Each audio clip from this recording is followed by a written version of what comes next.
ఇప్పుడు ఈ సినిమా గురించి అటు పడేసుకుంటే హీరోయిన్ కాడికద్దాం మనం.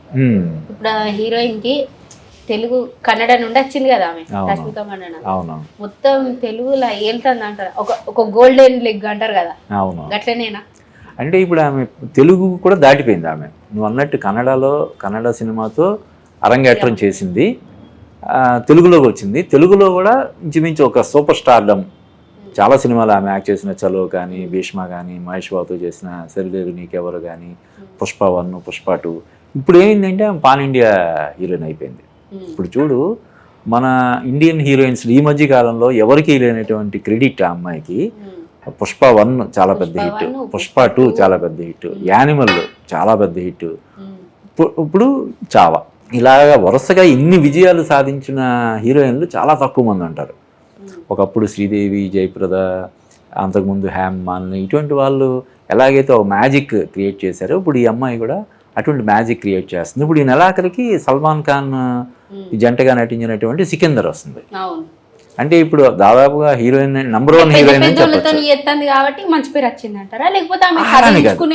అలాని కాదు పెద్ద పెద్ద హీరోయిన్స్ కాదు. ఇప్పుడు ఒక పక్క సికిందర్ సల్మాన్ ఖాన్తో చేస్తుంది, ఇంకోటి ఆయుష్మాన్ ఖురానా అని అక్కడ ఒక బి గ్రేడ్ హీరో. అంటే సల్మాన్ ఖాన్, అమీర్ ఖాన్ వీళ్ళ తర్వాత అజయ్ దేవగన్, ఇటువంటి అక్షయ్ కుమార్ తర్వాత ఉండే హీరో ఆయుష్మాన్ ఖురానా. అతనితో ఒక సినిమా చేస్తుంది. అలాగే లేడీ ఓరియంటెడ్ సినిమా చేస్తుంది, గర్ల్ ఫ్రెండ్ లేదా డ్రీమ్ గర్ల్ ఏదో ఉంది సినిమా.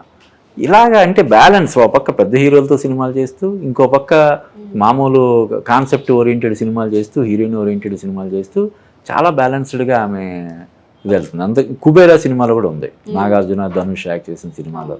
ఇలాగ అంటే స్టోరీ ఒక్కొక్కసారి అంటే లక్ కూడా ఫేవర్ చేయాలి. మన ఎంత ఇది ఉన్నా కూడా అదృష్టం కూడా కలిసి రావాలి. ఆ విధంగా అమ్మాయికి ఉన్న టాలెంట్కి అదృష్టం కూడా కలిసి రావడంతో ఈరోజు ఇంకా నంబర్ 1 హీరోయిన్ అని డిక్లేర్ చేయడంలో మనం ఏమి వెనక్కి తగ్గాల్సిన అవసరం లేదు. అమ్మాయి ఇప్పుడు ప్రజెంట్ ఇండియాలో నంబర్ 1 హీరోయిన్. ఇప్పుడు కొన్ని సినిమాలకు మంచిగా పేరు వచ్చింది అనుకో హీరోయిన్లకి, ఒకటేసారి అమాంతం పై తీసుకోపోతారు, మళ్ళీ తరతరాలకు సినిమాలే ఉండేవి కదా. అవును, అంటే ఇక ఆమె కథ కూడా అట్లనే అవుతుందా? అదే ఈ అమ్మాయి అదే కదా. ఇప్పుడు వరుసగా నువ్వు చూస్తే కన్నడ సినిమా నుంచి మధ్యలో 1-2 ఫ్లాప్లు ఉన్నా కూడా ఆ గ్రాఫ్ అనేది, సక్సెస్ గ్రాఫ్ అనేది అలా పెరుగుతుందే తప్ప మధ్యలో ఎక్కడైనా చిన్న చిన్న చిన్న ఇది ఉన్నా, ఎదురు దెబ్బలు ఉన్నా కూడా ఓవరాల్గా చాలా స్టడీగా ఉంది, పెరుగుతూ ఉంది అన్నమాట.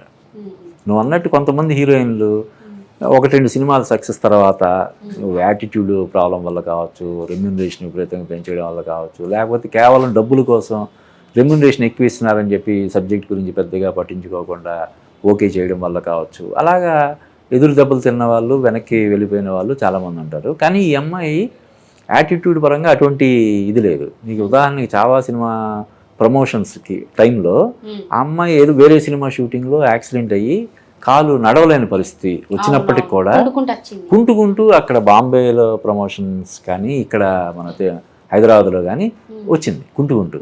అంటే అంతగా తన డెడికేషన్. అలాగే తన దగ్గర పనిచేసే ఎవరో చిన్న మేకప్ మ్యానో లేకపోతే అసిస్టెంట్ పెళ్లి చేసుకుంటే పెళ్లికి ప్రత్యేకించి పని పెట్టుకుని, జనరల్గా ఏం చేస్తారు, పెళ్లి చేసుకున్నా సరే 5 లక్షలు తీసుకో, ఈ 10 లక్షలు తీసుకో అని డబ్బులు ఇచ్చేసి ఊరుకుంటారు. పని కట్టుకొని ఆ అమ్మాయి ఎక్కడైతే పెళ్లి జరుగుతుందో అక్కడికి వెళ్ళి ఆ అబ్బాయికి బెస్ట్ విషెస్ చెప్పింది. అది చాలా గొప్ప విషయం కదా. మంచి గుణం ఉన్న అమ్మాయి అంటారా?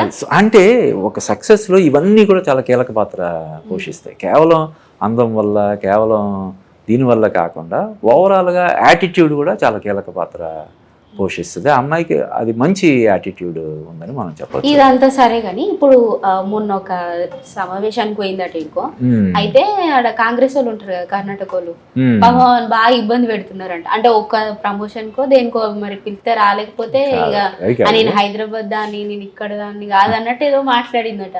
ఇక పాపం దానికి బాగా ఇబ్బంది పెడతారట.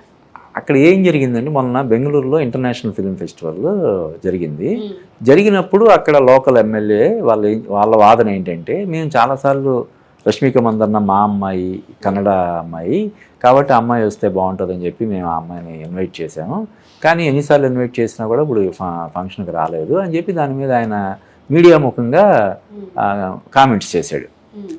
దాని మీద కర్ణాటక డిప్యూటీ సీఎం కూడా సినిమా వాళ్ళు ప్రభుత్వానికి ఇలాగా నాన్ కోఆపరేషన్ అది చేస్తున్నారు, అది కరెక్ట్ కాదని ఆయన కూడా కొంత వార్నింగ్ ఇచ్చే ధోరణిలో మాట్లాడటం వల్ల అది చర్చనీయాంశమైంది. అయితే రష్మిక వాదన ఏంటంటే అసలు ఎవరు నన్ను ఇన్వైట్ చేయలేదు, నాకు అసలు సమాచారమే లేదు అని ఆమె వివరణ ఇచ్చింది. అంటే అంతకు ముందు కూడా ఏంటంటే ఏదో ఒక సినిమా కాంతార అనే సినిమా మీరు చూసారా అంటే ఆ అమ్మాయి బిజీ షెడ్యూల్ ఉండడం వల్ల మొత్తం మీద నేను చూడలేదా అని చెప్పింది. నేను ఇంకా చూడలేదు అన్నది. దానికి కూడా అంటే మన కన్నడ ప్రజలందరూ కూడా గర్వంగా చెప్పుకునే ఒక సినిమా కాంతార సినిమా అనేది ఒక సెన్సేషన్. ఎలాగైతే కేజీఎఫ్ అదేంటి చాలా భారీ బడ్జెట్లో తీశారు, అది అసాధారణటువంటి విజయం సాధించింది. కన్నడ సినిమాకి విపరీతమైనటువంటి గుర్తింపు తెచ్చిపెట్టిన సినిమా కేజీఎఫ్ 1, 2. తర్వాత అంటే చాలా తక్కువ బడ్జెట్లో తీసినటువంటి కాంతార సినిమా కూడా అదే రేంజ్లో కన్నడ పరిశ్రమకి గుర్తింపు తెచ్చింది. అటువంటి సినిమాని నువ్వు చూడలేదంటావా అని అప్పుడు విమర్శలు చేశారు. ఇప్పుడు కూడా ఇందాక నేను అన్నాను కదా, ఇలా పిలిచినా కూడా రాలేదని చెప్పి విమర్శలు చేశారు. దానికి వివరణ ఇచ్చింది రష్మిక. కాబట్టి ఆ వివరణతో అక్కడ ఆ వివాదానికి ఫుల్ స్టాప్ పడింది. అయితే ఇప్పుడు కొంతమంది హీరోయిన్లు ఉంటారు కదా, ఇట్లా కావాలని మీదికి ఒక లాంటి గర్వం చూపెడతారు, వాళ్ళందరూ కూడా ఇట్లనే ఎదుర్కొంటారా? అలాని కాదు. అంటే ఇప్పుడు ఆ అమ్మాయి మనం చెప్పుకున్నాం, ఒక పక్క తెలుగులో చేస్తుంది, తమిళంలో చేస్తుంది, హిందీలో సినిమాలు చేస్తుంది.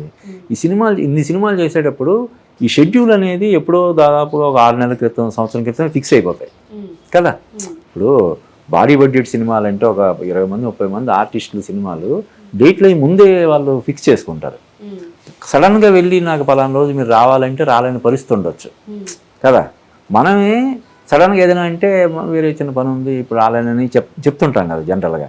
అటువంటిది మరి హిందీలో ఒక 3-4 సినిమాలు చేస్తుంది, తెలుగులో చేస్తుంది, తమిళంలో కూడా ఏదో సినిమా చేస్తుంది. ఇవి కాకుండా కమర్షియల్స్ ఉంటాయి, యాడ్ ఫిల్మ్స్ అవి చేస్తుంటుంది. తను ఖాళీగా ఉన్నప్పుడు రిలాక్స్ అవ్వడం కోసం ఏదైనా ప్లాన్ చేసుకోవచ్చు, పర్సనల్గా ఏదైనా పనులు అవి ఉంటే చక్క పెట్టుకోవాలనుకోవచ్చు.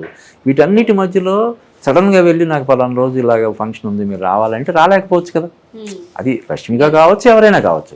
దాన్ని సానుకూలంగా అర్థం చేసుకోవాలి. లేదు ఇదిగో ఇన్ని రోజులు ఈ తారీఖు నుంచి ఈ తారీఖు వరకు జరుగుతాయి, మీరు ఎప్పుడు వచ్చినా పర్వాలేదు అని చెప్పడం ఒకటి. ఏదో టైంలో వచ్చి కనబడి వెళ్తే సరిపోద్ది మాకు అని పర్టికులర్గా అదే టైంకి రావాలి మీరు అంటే ఒకసారి రాలేరు కదా. దాన్ని మనం యాటిట్యూడ్ అనో లేకపోతే గర్వం అనో అలాగా అనుకోవడం అన్నది కూడా కరెక్ట్ కాదు. ఇప్పుడు చావా మూవీ ఉన్నది కదా, ఈ సినిమా విక్కీ కౌశల్కి అంటే బాగా ఇబ్బందుల పాలు చేసిందంట కదా, బాగా ఇబ్బందుల పాలు చేసిందంట కదా. అంటే విడుదల చెయ్యద్దు అంటే ఆయన సినిమా ఓకే చేసినప్పటి నుండి రిలీజ్ అయ్యేదాకా బాగానే కష్టాలు వచ్చినాయి. ఇబ్బందులు ఏం లేదు, కానీ అతను తనను తాను ఇబ్బంది పెట్టుకున్నాడు. ఎలాగంటే విపరీతంగా దాన్ని కష్టపడడం వల్ల. ఇప్పుడు మనం కొన్ని సీన్స్లో చూస్తాం, అతన్ని గొలుసులతో చేతులు కాళ్ళు గొలుసులతో కట్టేసి లాక్కొచ్చే సీన్స్లో ఎలా ఉంటాడు అది బాడీ, అది ఎలా ఉంటుంది. ఆ బాడీని పెంచుకోవడం కోసం అలాగ ఒక యోధుడిలాగా అక్కడ తనని కనిపించేలా చేసుకోవడం కోసం అతను విపరీతంగా కష్టపడడం మనకు తెలుస్తుంది. అంతే తప్ప ఇటువంటి కష్టాలు నాకు తెలిసి అతను విక్కీ కౌశల్ ఏం పడలేదు. కాకపోతే అయితే ఏంటంటే ఇక్కడ నువ్వు విక్కీ కౌశల్ ప్రస్తావన తెచ్చావు కాబట్టి చెప్తున్నాను. ఇప్పుడు ఈ సినిమాతోటి అతను ఒక super star, next super star అంటే ఇటువంటి సినిమా ఇంకొక 2-3 సినిమాలు పడ్డాయంటే నెక్స్ట్ సూపర్ స్టార్ అతని అనే రేంజ్లో అతనికి పేరు వచ్చింది విపరీతంగా.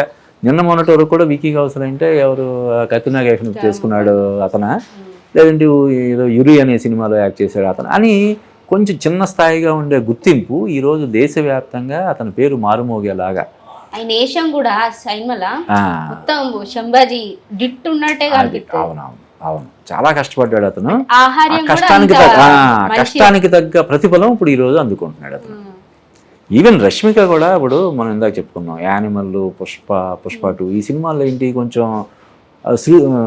శృతి మించినటువంటి సన్నివేశాలు అవి ఉంటాయి, అంటే అందరూ ఆమోదించలేని సన్నివేశాలు ఉంటాయి. ఇది ఇందులో ఎంత చక్కగా సంప్రదాయబద్ధంగా చేస్తూనే ఆకట్టుకుంది. అంటే ఆ తరహా సినిమాలు చేయగలదు, ఈ తరహా సినిమాలు చేయగలదు. ఇందాక మనం చెప్పుకున్నాం, అటు పాన్ ఇండియా సినిమాలు చేస్తుంది, ఇటు హీరోయిన్ ఓరియంటెడ్ సినిమాలు చేస్తుంది, పెద్ద హీరోలతో చేస్తుంది, చిన్న హీరోలతో చేస్తుంది. అదే అన్నమాట, తను కెరీర్ని చాలా పర్ఫెక్ట్గా చాలా అద్భుతంగా బ్యాలెన్స్ చేసుకుని ముందుకెళ్తుంది ఆ అమ్మాయి. అంటే ఇప్పుడు మన తెలుగు వాళ్ళు ఎట్లాంటి ఎవరి చరిత్ర తీస్తే మంచిగా ఉంటుంది అని అనుకుంటారు మీరు? అంటే మీకు ఒక ఉంటుంది కదా ఐడియా.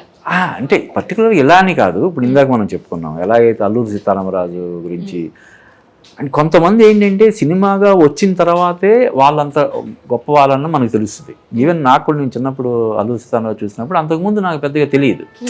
ఏదో పుస్తకాల్లో ఏదో చదువుకోవడం తప్ప, స్వాతంత్ర పోరాటం చేసిన వాళ్ళలో ఆయన పేరు కూడా చదవడం తప్ప తెలియదు. కానీ అల్లూరి సీతారామరాజు సినిమా చూసిన తర్వాత అరే ఇంత గొప్పవాడు అల్లూరి సీతారామరాజు, బ్రిటిష్ వాళ్ళని తెడదల్లాడించాడా. అప్పట్లో అంటే అప్పట్లో 10,000 రూపాయలు అల్లూరి సీతారామరాజుని పట్టుకుంటే 10,000 ఇస్తామని చెప్పి ప్రకటించారు. అప్పుడు 10,000 అంటే ఇప్పుడు 10,000 కోట్లు ఉండొచ్చు. కొన్ని ఒక ఎన్ని సంవత్సరాల క్రితం అది 10,000 అంటే ఒక 80-90 సంవత్సరాలు పైగా, నాకు కరెక్ట్ గుర్తులేదు. కానీ అప్పుడు 10,000 రూపాయలు అంటే మాత్రం ఇప్పుడు ఖచ్చితంగా కోట్లాది రూపాయలు విలువ చేసే బహుమానం అన్నమాట అది. అంటే అంతగా అల్లూరి సీతారామరాజుని చూసి భయపడ్డారనమాట బ్రిటిష్ వాళ్ళు. సో అటువంటి వాళ్ళ జీవిత చరిత్రలని మనం తీసుకురావాల్సిన బాధ్యత మన దర్శక నిర్మాతల మీద ఉంది. ప్రోత్సహించాల్సిన బాధ్యత ప్రభుత్వాల మీద కూడా ఉందని మనం చెప్పచ్చు. Thanks sir. Thank you. పిలవంగానే స్టూడియోకి వచ్చి మంచి మంచి ముచ్చట్లు మాతో పంచుకున్నాం. ఇగో సుశీల్ కదా, ఇవైతే ఈయాటి ముచ్చట్లు. అయితే మళ్ళా ఇంకా మంచి మంచి సినిమాల గురించి ఇంకా మంచి మంచి వివరణ మీ ముందు పట్టుకత్తనే ఉంటా. అప్పటిదాకా మన ఛానల్ని అయితే చూసుకుంటుండండి. మళ్ళీ షేర్ చేయండి, లైక్ చేయండి, సబ్స్క్రైబ్ చేయండి. మరిన్ని వీడియోల కోసం బెల్ సింబల్ పై క్లిక్ చేయండి.